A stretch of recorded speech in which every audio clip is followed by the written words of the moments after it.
And opinions expressed during the related show are those of the show personalities and guest alone, and not those of Vic Canellis Media Group, its parent, affiliates, or stations. VCMG Live is not responsible for any content, information, or opinions expressed. User bears full responsibility for their reliance on such content, information, or opinions. Welcome to Making Money with Laura Sanders, a name you can trust. With over 20 years of real estate experience and selling over 150 homes a year, Laura Sanders is the #1 RE/MAX agent in the state of Florida for 2021. Join us each week as we discuss how to make money through buying and flipping homes, to renting versus selling, and everything in between. To join the conversation, call in live 888-994-4995, Studio A. Hi, welcome to Making Money with Laura Sanders, and I am your host, Laura Sanders. Every week we talk about something that will help you make a little money, save a little money, or maybe just help you navigate this crazy world that we're in. Today we're having part 2 about the contract for realtors, and we're going to talk about subject to, which is definitely a learning topic for me, and assumptions of mortgages in the contract. And this is something that I think that a lot of agents need some training on, and I have with me today Charles Esposito with JK Closings. Welcome, Charles. Thanks for having me, Laura. So subject to transactions are kind of a hot commodity right now. What is a subject to transaction? It's where a buyer comes in, purchases property from a seller, and then the mortgage is not paid off. And then the buyer is promising to continue to pay for the mortgage. Okay. And there's a lot of problems with that. So the reason why this is hot right now is a lot of owners of real estate in Florida have low interest rates on their mortgage. Maybe it's a 3% interest rate, so their monthly payments are pretty low. And so there are buyers that are out there that want to take over that payment and then rent the property out and then make the difference. Okay. So what we're seeing is a lot of offers come in. Listing agents send these to me all the time, and they say, take a look at this contract. I'm not familiar with subject to transactions. And I blow that stuff off. Yeah, and my client says that they're going to get $100,000, and I start looking at it and I say, okay, is your client comfortable with the mortgage continuing to be in their name with the possibility of foreclosure, and then unable to get a loan on a new property because they have a mortgage in their name? And right away the listing agent says, no, they're not interested in that. I said, well, that's what subject to is. Because subject to financing. So people actually close with this? People, you actually see this close? I don't do very many closings like this. Usually they're a violation of the mortgage. If you transfer the property to somebody else without paying off the mortgage, it's usually... Due on sale clause, right? Yeah, there are due on sale clauses. What's happening is there's a lot of investors online. You see this on social media, Instagram in particular. They're out there promoting these trainings on how to do subject financing. They're providing literally the same contract. I've seen the exact same contract from different people, and they're buying them from these Instagram influencers, and they're teaching college kids all about subject to. And we're seeing these offers that are written by AI, and the agents can't make heads or tails of them. And then I look up the companies that are submitting these offers, and they're brand new companies. I look at the names of the people that are on the companies, and I might find them on LinkedIn, and a lot of them are college kids, and they're making these offers. And frankly, they're a waste of my time, but I have to at least educate the realtors on them a little bit so that they're not duped by this. I literally tell my clients, hey, I got this BS offer. I just want to let you know about it, but it's just, you know. Yeah, we almost never advise anyone to do a subject to Now, this is totally different than like acquiring somebody's FHA or VA loan. Yeah, so that's an assumption of the mortgage. That's different. Now, an assumption of the mortgage literally means that you are assigning the mortgage to the new buyer, and the buyer is getting approved by the lender and then keeping that mortgage. The original lender. The original lender and the original mortgage. And generally, right now, we're only seeing VA loans with that capability. Those are the only loans that we're seeing as being assumable. Okay, so now, if I have a VA mortgage, now I just went through this with a seller, right? And she refused to let anybody do it. And she did a lot of research. So this is where I feel like people really need to pay attention, right? If I have a VA loan and I say to you, you're the buyer, and I say, okay, I'm going to let you, but you have to be a VA buyer too. You Yes. can't assume a VA loan if you're not a VA person. Generally not. Right. You have So to be a you are VA, I'm VA, and I had somebody that wanted to assume my client's VA loan. And my client was like, absolutely not, because it does not alleviate Her responsibility. my for responsibility for paying this loan. That's not necessarily true. Okay.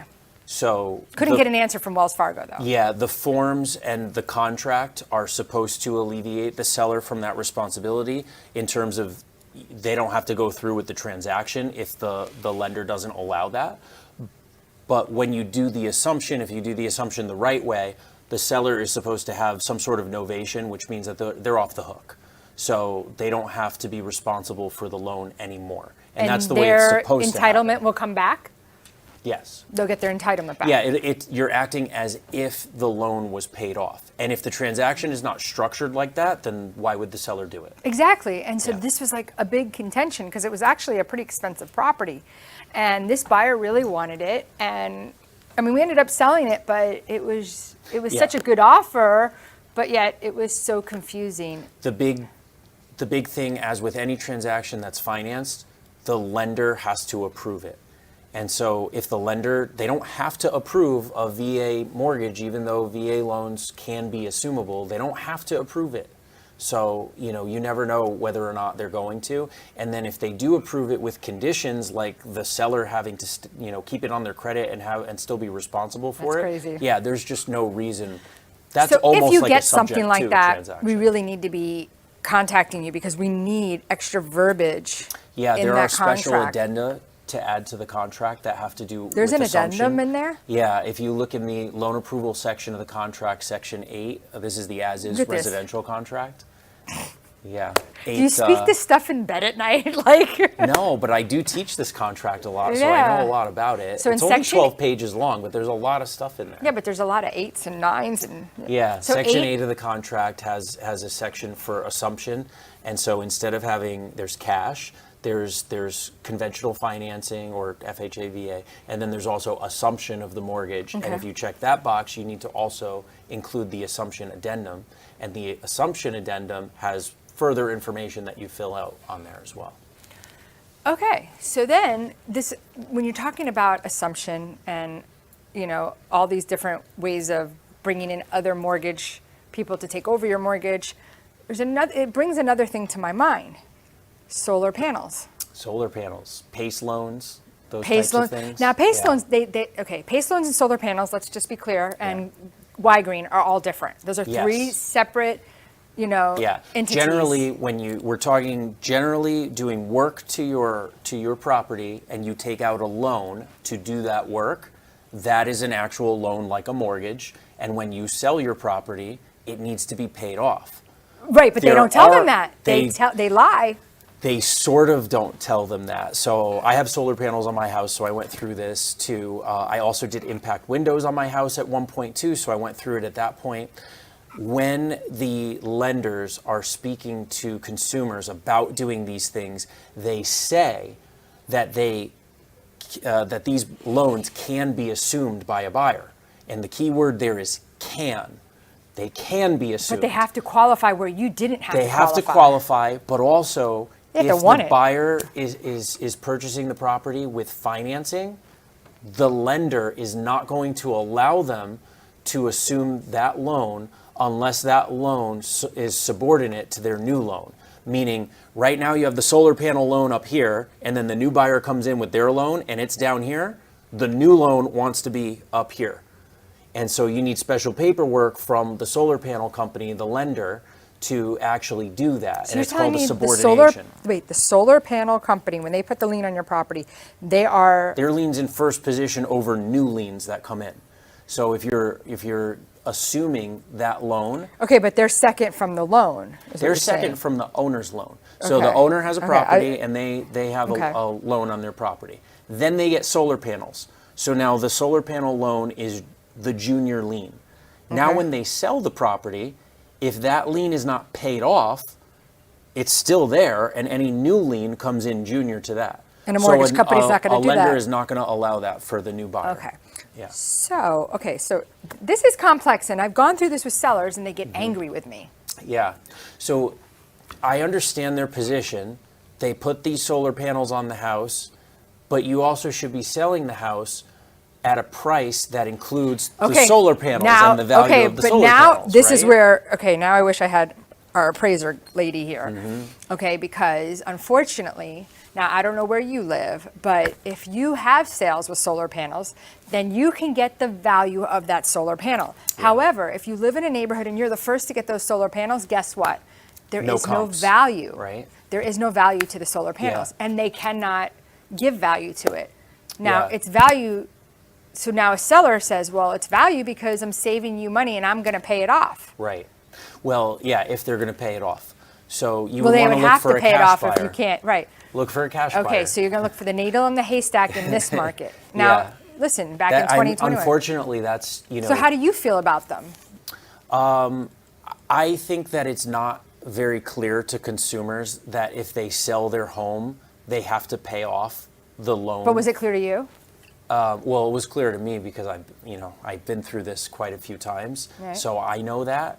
But I think a lot of homeowners, first of all, they don't contemplate that I'm going to sell this property in the next year, 2 years, 3 years. Right. When you take a loan out on your property for anything, whether it's solar panels or a mortgage or whatever it is, generally those are for 15, 20, 30 years. No, it's usually 30 years. It's a long time. Yeah. So if you're selling your home at any point within that time period, you have to pay it off. Otherwise, you don't have clear title. Right. So I want to come back and talk about that. We'll go to commercial break, but I want to come back and talk about that because a lot of people come to me and ask me about solar panels, and I just have one particular, and I actually had a famous person on one of these TV shows reach out to me and tell me I could make $4,000 or $5,000, and I wasn't willing to do it. So stay tuned. We're going to go to commercial break, and when we come back, we're going to talk about these solar panels and how it subordinates.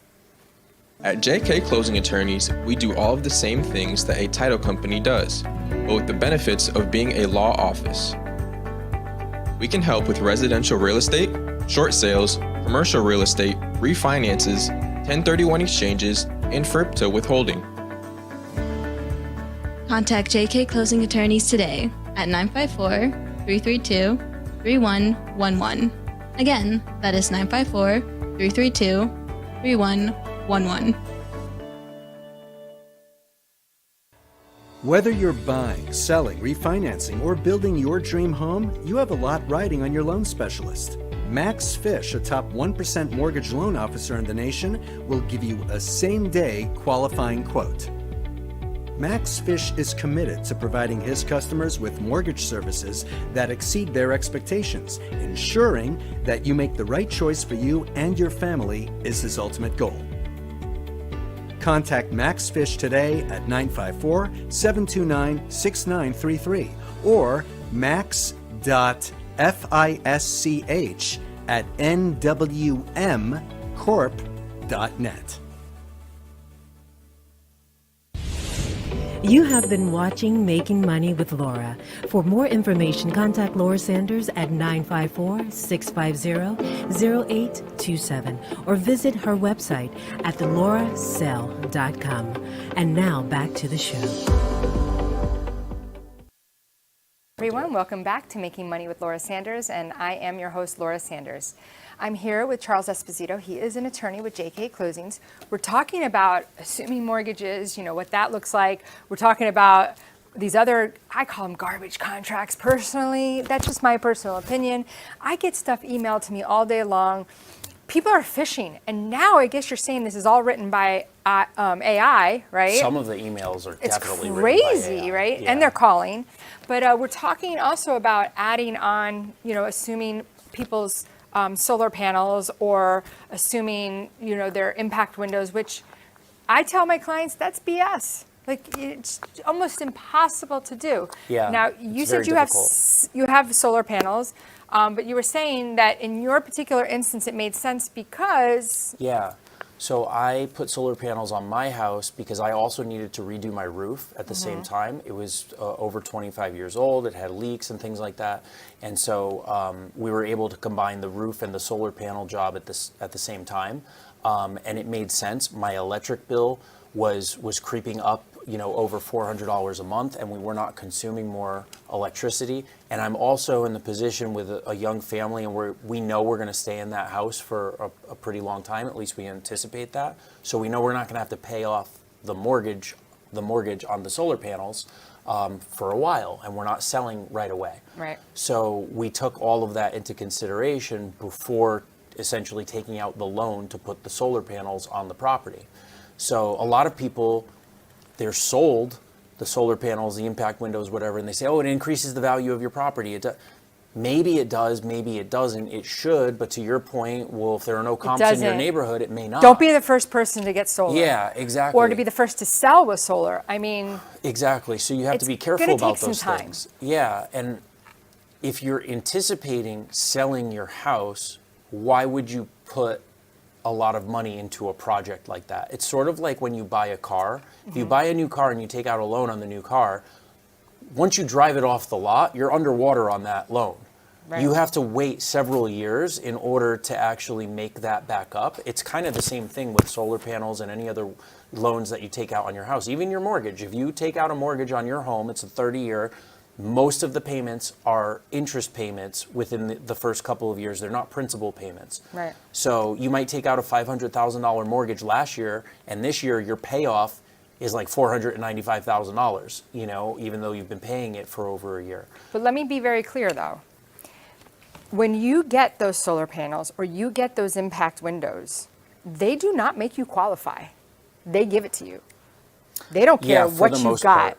Like, you could have no equity. They really do give it to you.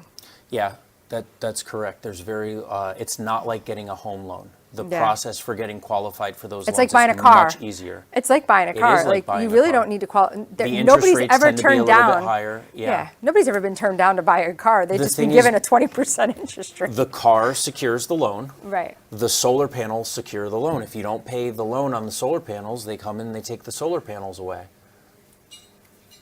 Oh, really? They can. Yeah. There's also leasing of solar panels. But they're still going to probably put it on your credit for the entire amount, right? Oh, yeah. Just like you would with a car if you default. Yeah. Well, it's the same thing if your car is repossessed. They can essentially repossess the solar panels. Yeah. So we've talked about a lot of things. First, we've talked about assumption of mortgages. We've talked about Subject to. Don't do subject to unless you're very well versed into and agents, you're going to get that all day long in your emails. Every day. I get it well, I guess if you're me, when you get a lot of deals, you get it every day. Yeah. I think to cap off the subject to conversation too, just so everybody understands, if you're getting an offer for $500,000 and it's subject to, you have to figure out how much your seller is walking away with. And a lot of times when I see these contracts, it says the seller's walking away with like $10,000 or $15,000. And then I say, wow, is your seller good with this? Did you talk to them about this? And most of the time the agents say to me, honestly, I have no idea what this contract says, so my seller does not know what it says. I'm glad you told me that. They definitely don't want just $10,000 for their property. And you just spent more of Charles's time on... Yeah, the good thing is because all of these programs are online and these college kids are getting it from wherever, it's pretty much the same contract over and over again. So you know as soon as you see it. Yeah. Okay. Anything else that we need to be, because I think times are a little weird right now. Anything else we need to be looking out for? We didn't really talk about interest rates. They lowered interest rates, half a basis point. And then interest rates are higher on home loans right now, which is you're talking about the Fed. Yeah, the Fed lowered so everybody it. Thinks the Fed has to do with interest rates, but it doesn't. Yeah. And you hear this all day long. Yeah. And then today somebody said to me, well, I'll think about selling my house after the election. Yeah, I tend to think that people that are waiting to kind of time the market are spinning their wheels. You don't know whether the market is going to go down. You don't know whether the market's going to go up. I mean, interest rates could go lower, which means that home prices will go higher, which means that there's more competition. So if you're a buyer, why wouldn't you buy now? Agreed. From the seller side, the exact opposite may happen. Right now we're seeing houses sit on the market for a really long time. That means that prices are going to go down. So you would rather sell before prices go down. So I always tend to think that right now is the best time to buy and sell real estate, because at some point you're either going to buy something new and make it up on on that end, or you're going to refinance your property and make up whatever you think the losses are. Gaming the market and It's very timing the hard, market yeah. is very difficult. Nobody tries to do that with stocks. Why would you do that with real estate? Let me ask you a question. Do you ever look at the pictures online?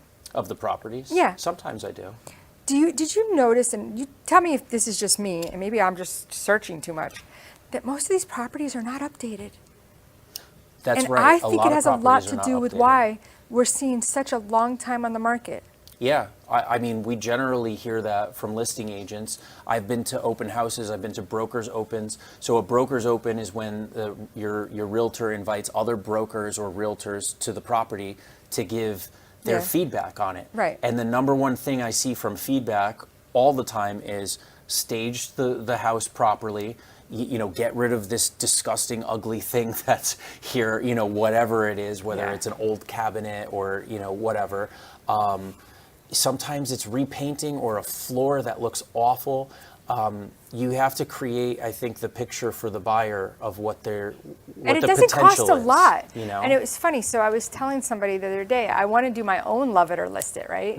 Like love your home again. Yeah. And, you know, that might create you to want to stay, or that might create you to want to move. But it's just in my mind, I look at houses all day long, and I'm kind of mind blown. And maybe it's because maybe it's the baby boomers' houses that are coming and they just did an update. I don't know. Like you'll get one house, like the minute a house is like tile, it looks like wood, white kitchen, completely redone, quartz countertops. Like you're like, people are like, Yeah. it's gone. Yeah. The ones that aren't. Absolutely. So different neighborhoods and whether or not a property is updated are dictating the time spent on the market and also the price. So there are plenty of people that are listing their property looking to get the high price that their neighbor got, and they're not updated. So I mean that's an inefficient pricing, and I blame that kind of on the listing agents for not telling their It's not clients. us all the time though. Well, We have you know to the sometimes. value, but sometimes your clients want it listed at that price no matter what. And you know what I tell them? We can try it, but I'm very boisterous and I am very, Yeah. I speak my mind. People say, Yeah, if you and want to you know have the to be truth, like that. ask Laura. I tell them, I just want you to know, I don't mind trying because I want to make sure we're not losing anything. One But- of the pieces of advice I always give to agents is you're the real estate professional, so don't let your clients who are not the real estate professional dictate and control the transaction. And that starts from the listing side with determining the market value of the property. Right. If you know that this property is only worth $1 million and not 1.5, and you list it at 1.5, you're not going to get any offers anywhere near 1.5. Right. And you have to be able to have open and honest and frank discussions with the homeowners. And, you know, either they're going to agree with you or not. And different brokers and agents handle this different ways. A lot of agents will say, fine, go list it for what you want and then come back to me when you want it later. Other agents say, okay, fine, we'll list it, but after this amount of time, if we don't get however many offers, we're lowering it. And then you have them sign a modification agreeing to do that because you I've done that actually too, know what the market value is, you Right. know? And so you could say, well, you don't want to listen to me now, but when you're sitting on the market for 30 days and you don't have any offers, maybe you will listen to me.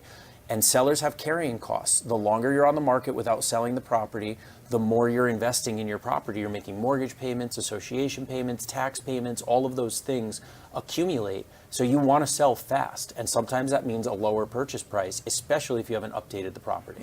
The market's the market. And I know we're probably getting ready to run out of time, but I'm just curious, like if you had a seller come to you and say to you, hey, I'm thinking about selling my home, but we're getting ready to come up on Thanksgiving and Christmas. Would you recommend that I wait till the new year, or do you think I should put it on the market now? Always put it on the market now, because you don't know what the market is going to be like in 3 or 4 months. You know what the market is like right now, and you're still not going to be closing for probably 30 days. We can close in, a week or 15 days depending on the different scenarios. Right. Usually not with a loan. Lender has to work really quickly. But you don't know what the market is going to be like in a couple of months, and you may find it harder to sell at that point. Also, a lot of people want to close before the end of the year for tax purposes, buyers and sellers. So we are always busier at the end of December than we are in November and October. Always, always, always. We have people that move closing Yeah, you dates gotta up get it done. from the first week of January to the last week of December, and it happens every single year. You know, New Year's Eve, we don't give our staff off. A lot of times we're working late at the office New Year's Eve. It's one of the crazier Slave days driver. of the year. What's a good way to get a hold of you for somebody that needs a great real estate attorney? Call or text 954-779-5000. We have offices from Miami Beach all the way to Tampa, and we do real estate transactions throughout the state of Florida. Well, thank you very much for joining us, and thank you for listening to Making Money with Laura Sanders. Till next time, make it a great night. Thanks for having me. Thank you for tuning in for Making Money with Laura Sanders, a name you can trust. To join the conversation, call us at the studio, 888-994-4995 Studio A, or contact Laura directly at 954-650-0827. Laura Sanders, a name you can trust. We look forward